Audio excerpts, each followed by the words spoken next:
G'day everyone, welcome back to another video on the channel. So the other day, the AFL Players Association announced their 22 under 22 squad of 40 for this AFL season. Plenty of talent across all the 18 clubs, and this video today I'm going to be going over my personal full 22 side. If you're going to enjoy today's video, make sure you like and subscribe, that'll be much appreciated. Let's get into it. Okay everyone, so here we are on the website to vote in my team. If you do want to vote yourselves, I'll leave a link in the description, or you can just vote 22 under 22 vote or something. It's probably the top result, but I did find it. But yeah, you just simply vote a full 22 side with all these plays available for selection. And we do want to try and actually select a team that is well structured. So we want players in right positions, we want key defenders, key forwards, we want wingers. We want to try and spice up a bit on the bench, maybe have a bit of versatility across all positions. But here we go, defenders kicking it off. Plenty of good looking options here. Now I want to start off by selecting probably, obviously 𝐓𝐴. He's got to be in what a year he's had. Now I want to select two key position plays here. So I think all there is Murray, Kemp and Koning. So I'm probably going to pick two out of those three. I think the best out of these three this year has to be Nick Murray. Very under the radar season. Shame he's gone down with that ACL, but he's been playing on usually the opposition's best forwards. I think he's 23 at the end of the year, so he's still got a lot of potential. Shame he has gone down with that ACL, but I thought he's had a very underrated year. Now, Kemp or Koning. I've been seeing a lot of pundits and people put Koning in their teams, but I don't know. I don't feel like Koning has had the year we all thought he would. Last year he had a great year, but this year I feel like he's just been a bit average. Whereas Kemp's come into the team, he's not played as many games as Koning, but I think he's pretty much replaced 𝐼𝐻𝐿 in the side, and he's just been a very good interceptor. He's been able to rebound too. He's partnered well with the 𝐼𝐻𝐿, so I might go with Kemp. I don't know, it's probably an unpopular selection, but I've really liked his year, especially second half of the year. 𝐼𝐻𝐿, of course, has got to be in. Now, do we go someone like a Rivers? I think I do really like him. Or Miles Bergman has been able to play on a few dangerous forwards this year, and I've loved watching him play this year, Miles Bergman. He's been pretty consistent. I might go Bergman, so I'll probably slot him into a back pocket. So I've got the two key position plays. We got a bit of rebound and can sort of defend of 𝐻𝐿, especially Bergman. 𝐷𝐴 probably could put him in the midfield. And the final play here, it's a toughie. I've loved Lachie Ash's year. Same with 𝐼𝐻𝐿𝐿𝐼𝐻𝐿. I mean, Young and Clark have been very consistent. Wilmot second half of the year has been great too. Bowley's been good. Probably a bit of a personal selection. I might go 𝐼𝐻𝐿𝐿𝐼𝐻𝐿. I think he's had some awesome games this year. So yeah, I might slot him into my final defender spot. I might put one of these players on the bench, we'll see.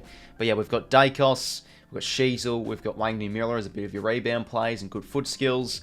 Miles Bergman can be a bit of a play on a tall or small, or sort of be able to rebound and play on a few of those dangerous forwards. And then yeah, Kemp and Murray is the two key position players. So yeah, there's me back line. Okay, midfielders. Now I probably do want to select some genuine wingmen, so I think because of that, I'll put in Gulden and Nick Martin as the two wingers. Both have had outstanding years, especially Errol. I feel like he's probably looking like a bit of a lock now for the All-Australian. And three on ballers we'll go with here. Sarong's definitely going to be one. Tom Green. Even though he was injured, I think the start of the year he was putting up elite numbers. And still, I think he is averaging over 30 touches a game. He's had a huge year. And final play here. Oh, this is tough. I mean, Horne-Francis had some nice games. Chad Warner, he still had some pretty good, games this year. It's safely said. Newcomb's year has been great. Day, Ashcroft, even Max Holmes. But I think it's got to be Noah Anderson. I think he has like 71 or 72 coaches votes this year, which is just insane. He's actually had such an underrated year, Noah Anderson.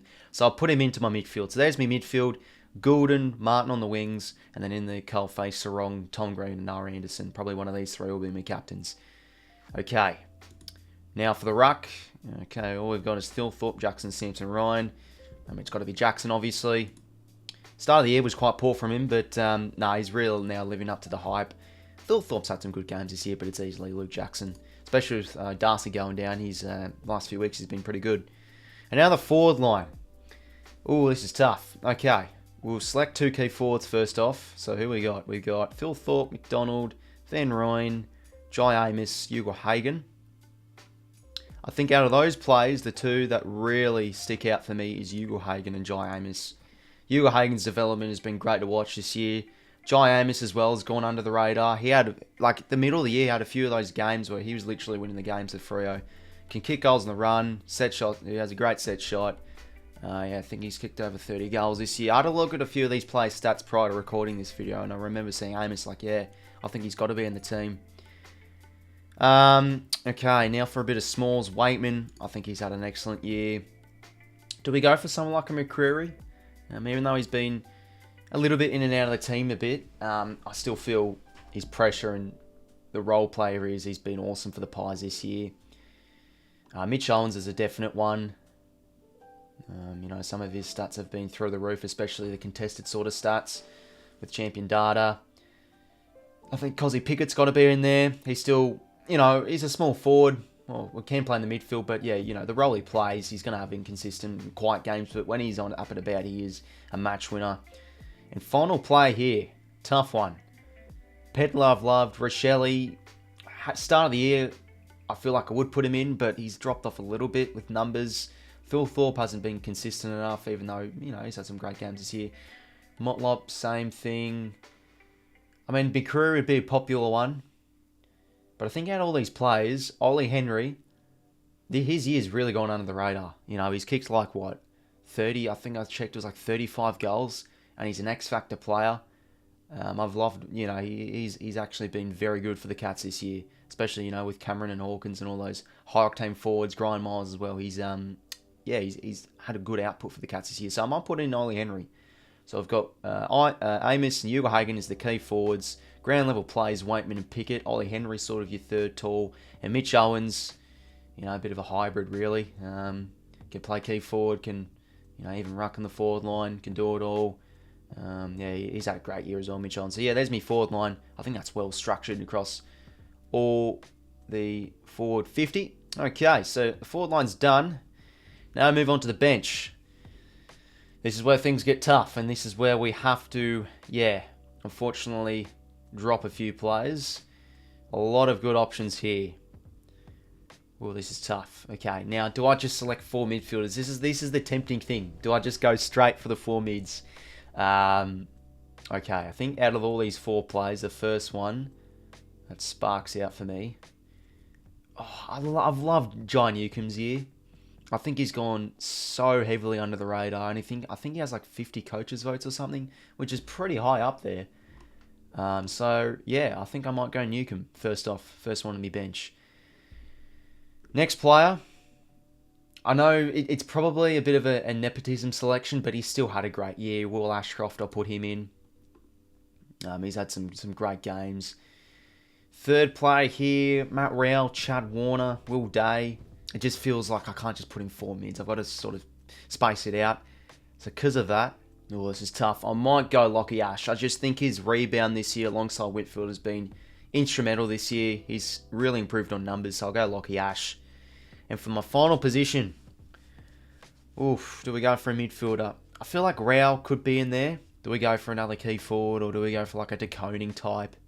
Really, really hard. I mean, Horn Francis has been up there too. I'd love to go Matt Rowell. I feel like he'd be, in terms of talent, the next player I'd choose, but I just feel like there's just so many inside mids I've got in this team, so I've got to probably balance it out with maybe a bit of a forward, a bit of a player that has a bit of versatility on them, a bit of a role player as well.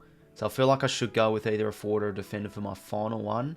Someone like maybe a McDonald. I feel like his year has still been very good too. Still thought maybe. But in terms of just role players, and I feel like to balance out the team, Beau McCreary. I've really enjoyed watching his year. He's been a little bit up and down, but in terms of fitting the team, I think McCreary I'll select for my final selection. So there we go. There is my bench. And if we click next, here's my full team. So this is my 22 side again. It's really, really hard to do these sort of ones. But I've tried to structure out my team as best as I can. Not be too top heavy in a few positions and everything. But yeah, here we are. So, defenders, Nick Daicos, Murray, Kemp, 𝐓𝐡𝐞, Bergman, Wayne and Miller. So Kemp and Murray's the 2 keys. Bergman can play in a bit of a dangerous small forward, bit of rebound and class with Nick Dacos, 𝐼𝐻𝐿𝐴 𝐻𝐿𝐴. Midfield, Goulden and Martin, the two wingers. On ball is Sarong, Green and Anderson. Ruckman, Jackson. And then forwards, the keys, we got 𝐼𝐻𝐤𝐪, 𝐼𝐻𝐿𝐴, Mitch Owens, maybe a bit of a third tall, could be a bit of a ruck forward as he usually is. Wakeman, Pickett, ground level plays, and Ollie Henry probably, yeah, third tall or has a bit of X factor. And yeah, on the bench, trying to balance it out a little bit. I could have probably put in another key position player, but the midfielders I did choose, Newcombe, Will Ashcroft, and then a bit of rebound with Lockie Ash, and then a bit of pace, aggression, and yeah, a bit of forward craft with 𝐵𝗎 �McCreary. So yeah, there is the team. We'll select our captains now. So who have we got? Okay, out of the players that we've selected, I think our captain, out of all the players, probably will be going with Sarong. I think he is the vice captain of Freo at the moment, but yeah, his leadership on the field's been sensational this year. And for my vice captain, tough one here, but I might go with Noah Anderson.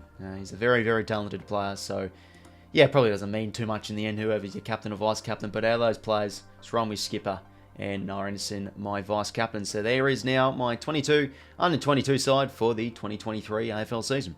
So everyone, that is the end of today's video. Make sure to leave a like and subscribe if you did go on to enjoy. Feel free to comment down below and let me know what you thought of my team. Would you make a few other changes? This is a very highly debatable sort of topic, selecting this kind of side, so everyone will have their different opinions and choices, but yeah, there's just so many players I'd love to have in that team, but a few stiff, but there is my red hot crack at it. So yeah, make sure to leave a like and subscribe, as I say again, if you want them to enjoy, and until next time, I will talk to you later.